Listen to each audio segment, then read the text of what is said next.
Mau sebaik apapun kita terhadap manusia, mau sebanyak apapun sedekah kita, mau sesering apapun puasa kita yang kita lakukan, mau sebanyak apapun ibadah yang kita lakukan, ketika kita tidak melaksanakan sholat, maka itu semua sia-sia, maka itu semua tidak ada nilainya.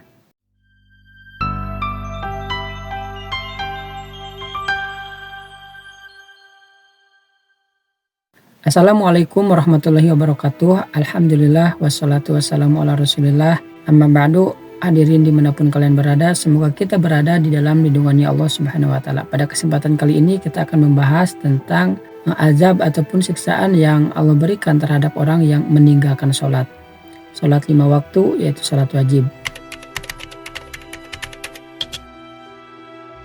Hadirin yang dirahmati oleh Allah Subhanahu wa Ta'ala, sholat itu adalah pokoknya ibadah.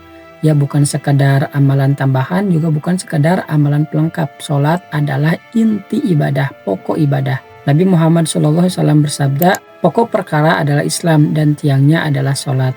Coba pikirkan, ketika tiangnya roboh, maka tentu mau bangunan sebagus apapun ikut akan hancur, ikut akan runtuh juga.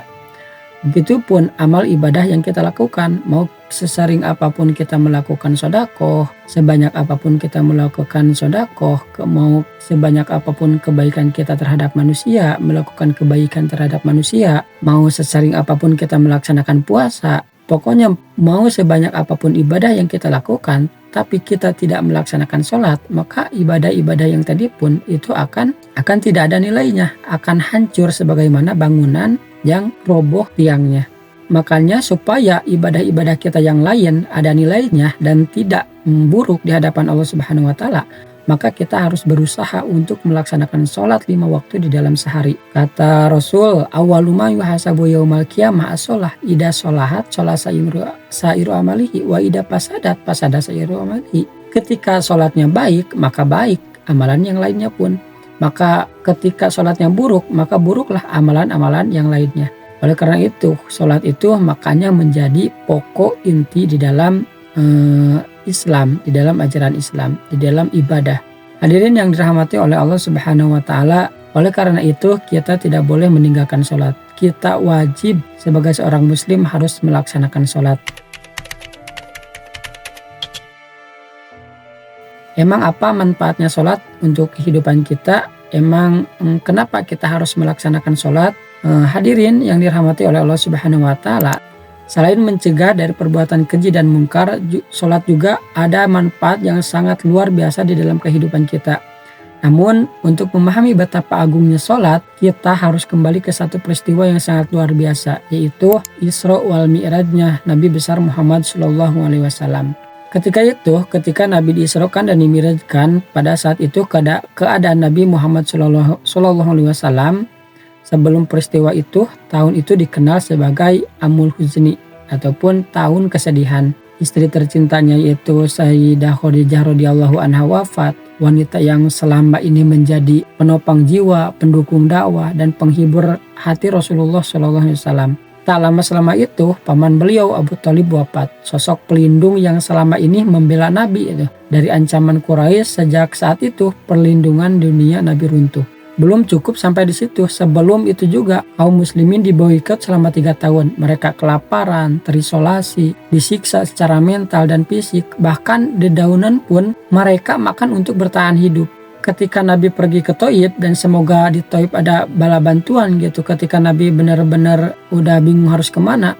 Namun apa yang terjadi di Thaif? Beliau justru dihina, diusir, dicaci maki, bahkan dilempari batu. Beliau sampai berdarah-darah. Bayangkan kondisi besar Nabi Muhammad SAW pada saat itu. Beliau benar-benar sedih, benar-benar terluka hatinya, benar-benar kecewa, benar-benar bingung harus gimana, benar-benar terhimpit keadaannya. Namun apa yang dilakukan oleh Allah Subhanahu wa Ta'ala terhadap baginda Nabi besar Muhammad SAW, dan tepat di saat paling gelap dalam hidup Nabi, Allah tidak menurunkan harta, Allah tidak menurunkan pasukan, Allah tidak menurunkan bala bantuan untuk membantu Nabi besar Muhammad SAW.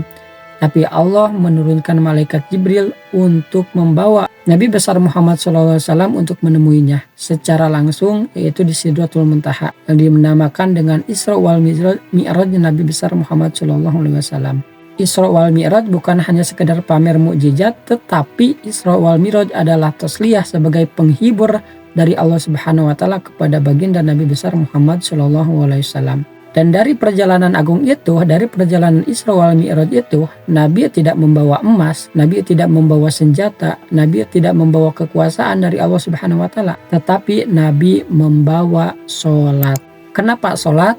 Karena Allah Subhanahu wa taala tahu nanti umat Nabi akan merasakan hati yang sangat hancur, akan merasakan ujian yang sangat berat juga, akan merasakan doanya tidak dikabulkan, akan merasakan dunia benar-benar menghakiminya. Makanya Allah mengirimkan sholat supaya Allah memberikan cara untuk bisa menemuinya, tidak melalui menunggu Isra Mi'raj. Jadi sholat adalah mi'rajnya orang mukmin. Lewat sholat kita menghadap Allah, lewat sholat kita menumpahkan air mata kita di hadapan Allah, lewat sholat kita bisa menyandarkan, bisa mensurhatkan apapun keluh kesah di dalam hidup kita terhadap Allah Subhanahu wa taala. Makanya sholat itu adalah pelukan dari Allah Subhanahu wa taala yang bisa kita rasakan 5 kali di dalam sehari. Makanya Allah Subhanahu wa taala merintahkan untuk kita sholat. Salah satu manfaat yang luar biasa di dalam hidup kita adalah supaya ketika dalam keadaan kita penuh ujian, penuh cobaan, penuh cacian hinaan dari manusia, kita bisa menyandarkan, kita bisa meluapkan rasa kebencian itu, rasa keresahan di dalam hati kita terhadap Allah secara langsung di dalam sholat. Itulah manfaat luar biasa di dalam sholat. Hadirin yang dirahmati oleh Allah Subhanahu wa taala, Allah tidak mewajibkan sholat 1 kali di dalam seumur hidup. Allah tidak mewajibkan sholat 1 kali di dalam setahun, tetapi Allah mewajibkan sholat 5 kali di dalam sehari. Itu artinya sholat bukan hanya kewajiban, tetapi sholat juga merupakan kebutuhan rohani. Sebagaimana jiwa kita membutuhkan makanan, maka rohani kita membutuhkan sholat. Kata Allah, dirikanlah sholat untuk mengingatku. Jadi sholat adalah sarana untuk mengingat Allah. Ketika manusia jauh dari Allah, hidupnya akan dipenuhi kegelisahan, kehampaan, dan kebingungan. Makanya banyak orang yang bertanya, kenapa hidup saya tidak tenang? Kenapa hidup saya penuh kegelisahan? Kenapa hati saya kosong? Ya jawabannya karena kamu tidak melaksanakan sholat. Makanya ketika kamu melaksanakan sholat, yakin kegelisahan, kegundahan di dalam hati, kekosongan di dalam hati itu akan hilang. Hadirin yang dirahmati oleh Allah Subhanahu wa taala, meninggalkan sholat bukanlah hal yang ringan, tanggung jawabnya di hadapan Allah Subhanahu wa taala.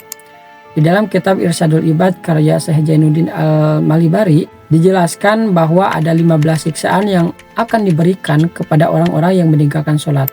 6 siksaan ketika di dunia, 3 siksaan ketika meninggal, 3 siksaan ketika di alam kubur, dan 3 siksaan ketika dibangkitkan dari alam kubur. 6 siksaan di dunia, yang pertama akan dicabut keberkahan umurnya, yang kedua dihilangkan tanda-tanda kesolehan di wajahnya, ketiga segala amal baiknya tidak akan mendapatkan pahala, yang keempat doanya tidak akan dikabulkan, yang kelima tidak mendapatkan bagian doa dari doanya orang-orang solih, yang keenam akan dibenci oleh kebanyakan orang. 3 siksaan ketika meninggal, yang pertama mati dalam keadaan terhina, yang kedua mati dalam kondisi lapar, yang ketiga mati dalam kondisi haus, yang apabila diminumkan 1 lautan pun tidak mungkin akan dapat menghilangkan dahaganya. Sedangkan 3 siksaan di alam kubur, yang pertama kuburannya menyempit sehingga tulang-tulang rusuk saling bersimpangan, yang kedua ruang kuburnya dipenuhi api sehingga hari-hari hidup bergelimangan di atas bara. Yang ketiga, di alam kuburnya akan ditemani ular besar utusan Allah untuk menyiksa yang diberi nama As-Suja'u Al-Aqra. 3 siksaan ketika dibangkitkan dari kubur menuju padang mahsyar, yang pertama hisabnya berat, yang kedua dibenci Allah, dan yang ketiga dimasukkan ke dalam neraka. Itulah 15 siksaan ataupun 15 azab yang diberikan terhadap orang yang meninggalkan sholat 5 waktu. Semoga kita termasuk orang-orang yang selalu istiqomah dalam melaksanakan sholat 5 waktu, sholat wajib, dan Allah menjauhkan kita dari azab-azabnya. Semoga ini bermanfaat. Barakallahu fikum. Wallahu a'lam bishawab. Wassalamualaikum warahmatullahi wabarakatuh.